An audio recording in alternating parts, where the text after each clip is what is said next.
আমায় ছেড়ে দাও, আমায় কেন নিয়ে যাচ্ছ? ছাড়ো। একই একই তোমরা আমার মেয়েকে নিয়ে কোথায় চললে? আমি তো তোমাদের নিয়ে যাচ্ছি, ওকে ছেড়ে দাও। বাবা, এটাকেই তো আত্মসুরক্ষা বলে কাকা। হ্যাঁ, তুমি আর তোমার মেয়ে জেনে গেছো যে আমরা ডাকাত। এবার তোমার মেয়ে চেঁচিয়ে মেচিয়ে গ্রামের লোক জড়ো করে ফেলবে না। আমরা এসব ঝামেলায় পড়তে চাই না, বুঝলে? চলো আজি, তাড়াতাড়ি চলো। হাতিমতলায় পৌঁছে আমরা তোমায় আর তোমার মেয়েকে ছেড়ে দেবো। হ্যাঁ, ছাড়ো, ছাড়ো আমায়, ছাড়ো বলছি।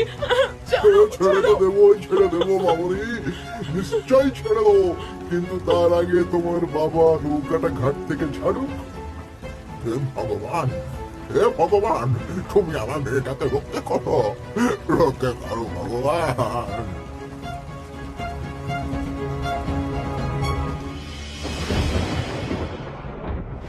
রতন যত তাড়াতাড়ি সম্ভব দাঁড় বেয়ে নৌকাটা নিয়ে হাতিমতলায় পৌঁছালো। তখন রাত প্রায় 1 প্রহর। বাবু, বাবু, হাটিমতলা এসে গেছে।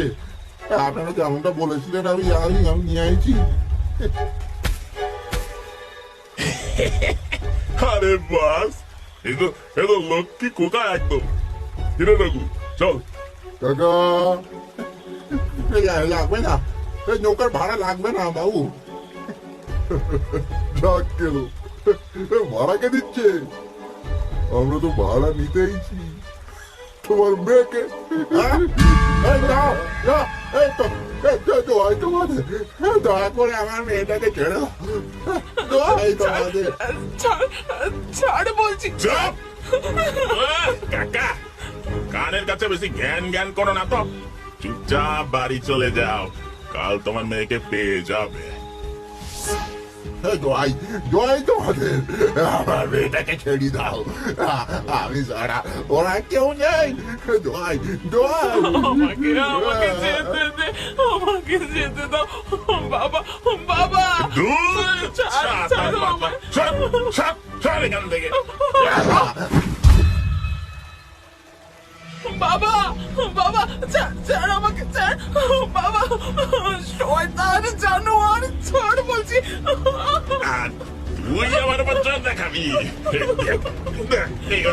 তো কি করি রঘু, আর মেয়েটাকে চ্যাংদোলা করে ধর তোল। বাবা, বাঁচাও, বাঁচাও আমাকে, বাঁচাও বাবা। কে আছো? কোথায় আছো?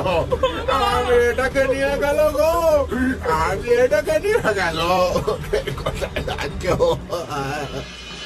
আকাশও তখন যেন প্রবল গঙ্গানি ছেড়ে মুষলধারে বৃষ্টি নামালো।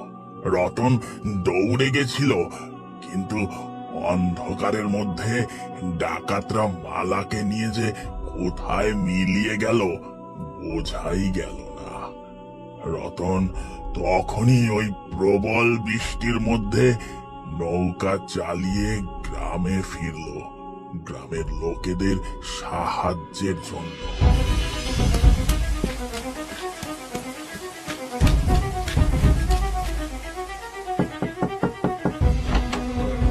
আরে রতন কাকা, তুমি এই বৃষ্টিতে কি হয়েছে? সর্বনাশ হয়ে গেছে, সর্বনাশ হয়েছে রাখাল, সর্বনাশ হয়ে আরে গেছে। কি হয়েছে, কি হয়েছে কাকা? তুমি এমন করছো কেন? কি হয়েছে? ডাকাতেরা মালাকে তুলে নিয়ে গেছে, কিছু করো, নইলে ওরা ওকে ছাড়বে না। কি কি বলছো কি? চলো আমরা তাড়াতাড়ি গিয়ে গ্রামের লোকদের জড়ো করি, আসো। কিছুক্ষণের মধ্যেই ওরা আমার বাড়িতে এলো। গ্রামের সকলে মিলে হাতিমতলার দিকে যাব বলে ঠিক করলাম, কিন্তু প্রকৃতির ওপরে কার হাত রয়েছে? একে ঘন অন্ধকার রাত, তার উপর প্রবল বৃষ্টিতে নদীর জল ফুলে উঠেছে, নৌকা চালানো অসম্ভব। বহু কষ্টে আমরা রতনকে সামলিয়ে বললাম, সূর্যের আলো ফুটলেই আমরা রওনা দেব, কিন্তু কিন্তু তার আর প্রয়োজন পড়ল না। কেন, কি হয়েছিল? ভোরের আলো ফুটতেই আমরা নদীর ঘাটে পৌঁছালাম, কিন্তু প্রবল বৃষ্টিতে নদীতে বান নেমেছে। হে ভগবান, নদী যে বৃষ্টির জলে ফুসছে, এইভাবে নৌকা নিয়ে যাব কি করে? আমি নৌকা চালাতে পারবো, বিশ্বাস করো, আমি তোমাদের নিয়ে যাবো। তাড়াতাড়ি চলো, এটাকে ওরা কি করছে কে জানে। ঠিক আছে, তবে তাই হোক। রতন কাকা, রতন কাকা, সর্বনাশ হয়ে গেছে। রতন কাকা, সর্বনাশ হয়ে গেছে। কি হয়েছে ভ্রমণ, কি হয়েছে? মালা, মালা, কি হয়েছে? মালা, মালা কোথায়? পাই বাগানের মধ্যে, পাঁচ বাগানে, বট গাছের ডালে। মালা, মালা, মালা। জল কাদা সব কিছু অগ্রাহ্য করে আমরা বাঁশ বাগানে পৌঁছেই যে দৃশ্য দেখলাম, একটা বট গাছের ডাল থেকে ঝুলছে মালার মৃতদেহ। এরা পোশাক, গায়ে ভন ভন করছে অজস্র মাছি। রতন উন্মাদের মতো ছুটে গেল মালার মৃতদেহের দিকে। মালা, মালা, আমার মালা, ও মালা।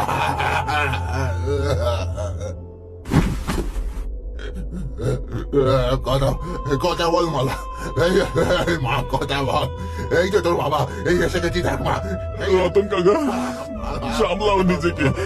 মালা আর নেই, মালা নেই গো।